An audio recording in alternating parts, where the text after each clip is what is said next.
چه کسی فکرش را می‌کرد که یک پیچ فلزی در زمین بتواند جای فونداسیون بتونی را بگیرد؟ این سیستم پیچ زمینی نام دارد.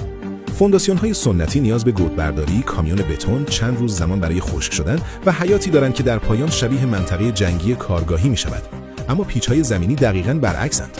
محل را علامت می‌زنید، یک سوراخ راهنمای کوچک می‌زنید و بعد پیچ را در عرض چند ثانیه مستقیم داخل خاک می‌چرخانید.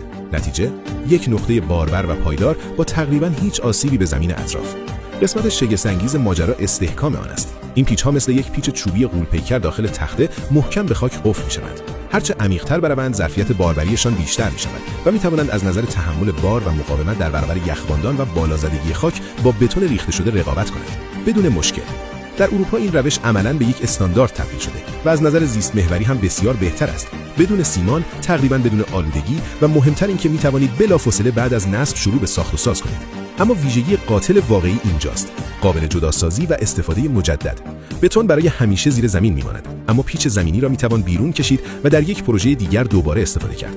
حتی اگر کل سازه جابجا شود، فونداسیون هم میتواند با آن جابجا شود. به همین دلیل است که کشورهای بیشتری از کندن زمین به سمت پیچ کردن فونداسیون میروند.